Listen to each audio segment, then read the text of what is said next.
అదో వికృతమైన ఆట. చిన్నారుల జీవితాలను చిదిమివేసే వేట.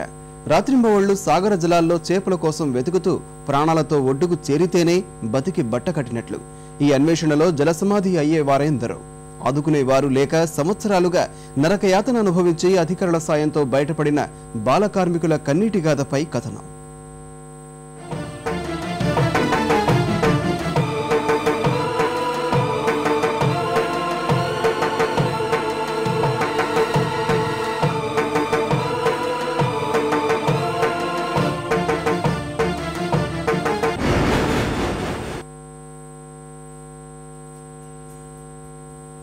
ఒకే రంగు దుస్తుల్లో క్రీడా జట్టు సభ్యుల్లా కనిపిస్తున్న ఈ చిన్నారులు క్రూర జంతువుల్లాంటి మానవ మృగాల చెర నుంచి బయటపడిన బాల కార్మికులు. మహబూబ్ నగర్ జిల్లా సరిహద్దులోని కృష్ణా తుంగభద్ర నదీ జలాల్లో బందీలైన వేటగాళ్లుగా అధికారులకు దొరికారు.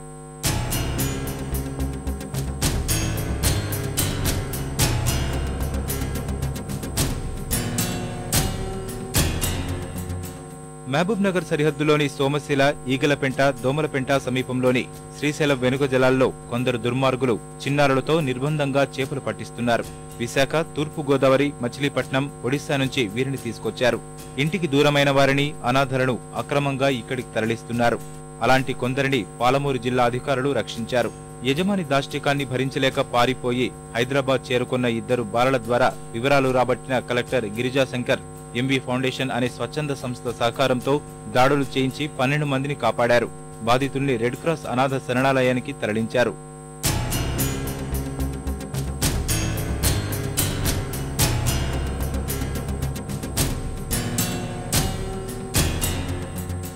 సముద్రం లాంటి నదిలో చిన్న తెప్ప ఇచ్చి మధ్యాహ్నం 3 గంటలకు వేటకు పంపుతారు. మళ్లీ తెల్లవారుజామున 4 గంటలకు తిరిగి వస్తారు. ఆలోపు 40 కిలోల చేపలు తేవాలి. అర్ధరాత్రి పూట కునుకు తీసే పరిస్థితి ఉండదు.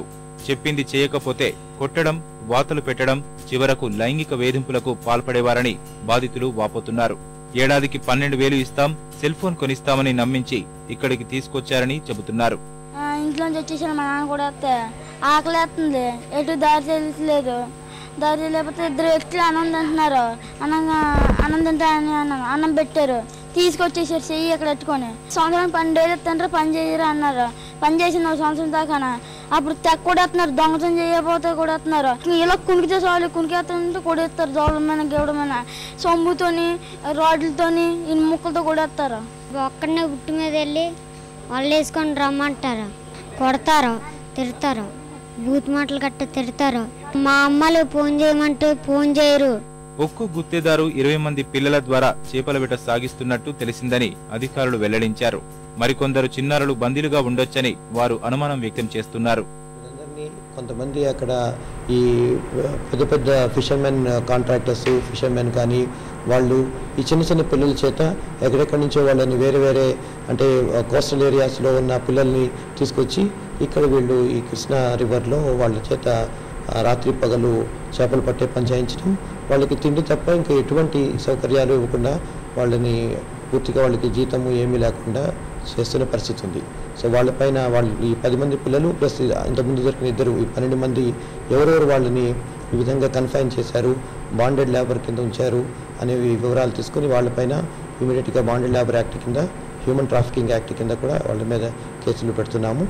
అదేవిధంగా వీళ్ళలో ఒకళ్ళిద్దరు పిల్లలపైన ఇంకా సెక్సువల్ అసాల్ట్ కూడా జరిగింది అని చెప్పి తెలియవచ్చింది. వాటిపైన కూడా ఇమీడియట్గా కేసు బుక్ చేయమని చెప్పి పోలీస్కి ఆదేశించడం. మహబూబ్ నగర్, కర్నూలు జిల్లాల సరిహద్దులో జరుగుతున్న ఈ దారుణాన్ని అడ్డుకునేందుకు సంయుక్తంగా దాడులు నిర్వహించాలని ఉభయ జిల్లాల అధికారులు నిర్ణయించారు.